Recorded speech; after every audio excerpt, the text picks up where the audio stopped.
Regardez en tous les cas ce que nous disent Chachamim. Il y a marqué dans Tehilim Ka'ayal ta'arog alafike ma'im. Comme l'antilope crie vers Hachem, c'est le cri comme on dit un chat miaule ou un chat miaule ou un chien aboie. Et ben pour une antilope en hébreu on dit ta'arog, c'est le cri. Ok? Sur le bord de l'eau, comme une antilope crie vers Hachem alors qu'elle est sur le bord d'une rivière. Et les Chachamim font remarquer, il y a quelque chose d'incorrect dans ce verset de Télim. Il aurait dû être marqué Ka'yala ta'arog, comme une antilope femelle, ta'arog c'est au féminin. Mais là il y a marqué Ka'ayal au masculin, pas Ayala, Ka'ayal, ta'arog au féminin. Qu'est-ce qu'il veut dire David Amelech? Pourquoi il nous dit comme un antilope qui crie, mais qui crie c'est au féminin en hébreu? Comment ça se fait qu'il dit cette chose-là, David Amelech? Il y a une histoire connu d'un Rav qui avait expliqué ça. Et c'est le seul Rav qui a reçu l'askama de Rabbi Chaim Mitzantz. Et il a expliqué ainsi.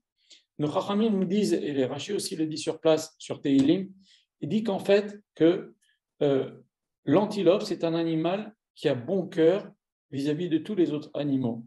Et quand il n'y a pas de pluie, à Kajboku, on ne voit pas de pluie dans la steppe, là où vivent ces animaux-là, ils viennent tous demander à l'antilope de prier vers Hachem, et c'est l'antilope qui prie Hachem.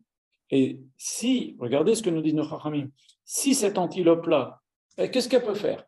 Elle peut faire tomber la pluie, elle s'adresse à Hachem. Et bien nous aussi, quand on a des problèmes, on doit s'adresser vers Akadosh Baruch Hu comme l'antilope. Et maintenant, ça va beaucoup plus loin.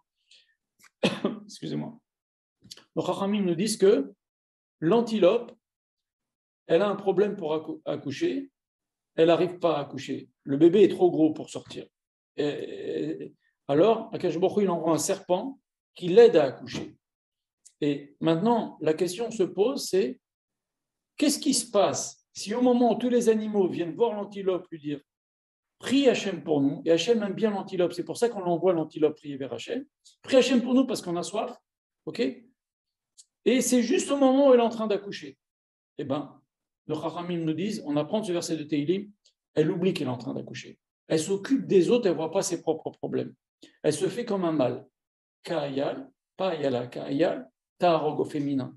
C'est-à-dire, elle crie vers Hachem, elle oublie de prier pour son problème parce qu'elle n'arrive pas à accoucher, qu'Hachem lui envoie ce serpent pour l'aider à accoucher, et elle crie vers Hachem, elle pense au problème des autres. Et ça nous apprend quoi? Ça nous apprend que n'importe qui doit savoir s'adresser à Kadosh Baruch Hu quand il a des problèmes.